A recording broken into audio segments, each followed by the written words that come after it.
الحمد لله الذي أجرى على هذه الأرض نهر العزة وأورث أبناء إنسان من المجد والملك بركة لا تفنى.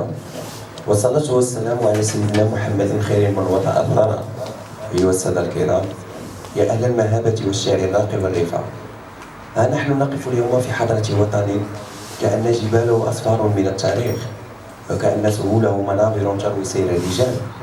نقف اليوم في يوم لا يشبه سواه، يوم تعيد فيه الذاكرة نبض الاستقلال، الفجر الذي كشفت فيه غياهب الاستعمار وانطلقت فيه صيحة المغرب لن ننكسر أبدا مرة أخرى.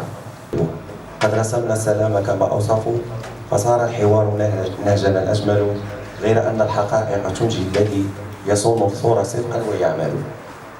ثم ارتفع من التاريخ نداء آخر، المسيرة الخضراء، ذلك الحدث الذي باتت أمامه كتب السياسة وتواضعت أمامه الأمم، فلم يخرج الناس بسيوف ولا سلاح، خرجوا بكتاب الله، خرجوا بجلال السلام.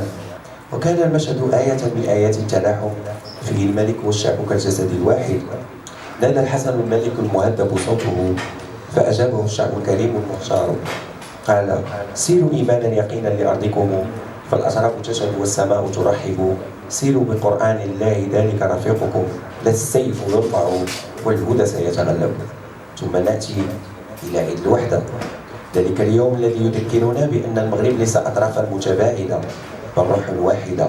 إذا صارت فيها الحياة انتعشت من طنجة إلى الكويرة، وإذا علا فيها المجد صفقت له جبال الأطلس والريف والسهول والوديان. الوحدة عندنا ليس رسما على الخارطة أو جدلا حول العربية أو الأمازيغية، بل سيرة أمة وحكاية دم واحد يجري في العروق.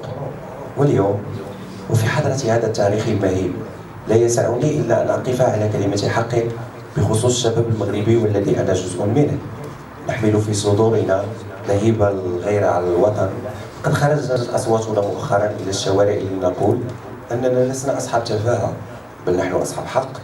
لسنا دعاة للفتنة بل دعاة للإصلاح ضد الفساد، والذي نبهنا له في آخر خطاب لنا من هذا الموقع، وبالضبط في حفل الأنفاس المتقلبة قبل الصفعة الكبيرة في وجه الفساد ب5 أشهر تقريبا.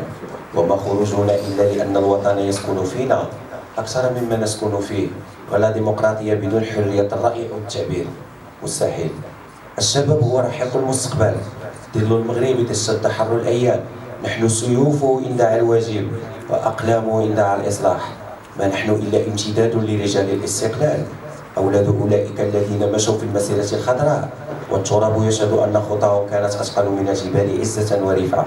إن المغرب لا يعلو إلا بنا، ولن يكمل رحلته إلا بسواعدنا، لا تكتمل صورته إلا بأحلامنا التي ترتفع كالمآذن فوق سماء البلاد العربية الفرعونية الأندلسية المسلمة.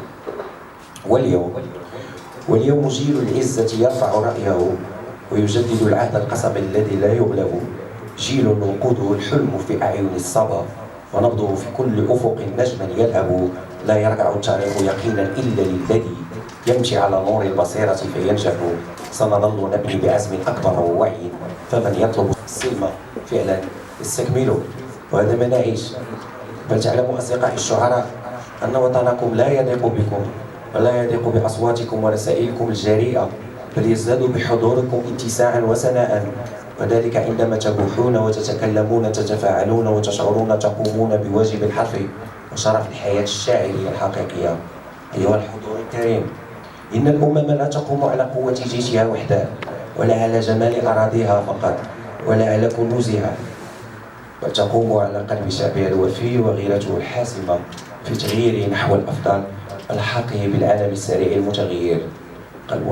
قلب يخفق كما خفق بالأمس في الاستقلال، كما تألق في المسيرة الخضراء، وكما يوحدنا اليوم في ذكرى الوحدة. فلنضع أيدينا جميعا على عهد واحد، أن نبقى للمغرب سندا ولمجده حرزا ولترابه وفاء. لا يبهت ما مضجت الأيام بالفساد والقسوة، سنجد الحل. عاش المغرب وعاش شعراؤه، وعاشت الأرض التي لا تغيب عنها الشمس ولا تنطفئ فيها راية، تحت شعارنا الواقعي والأسطوري: الله، الوطن، الملك. وشكرا.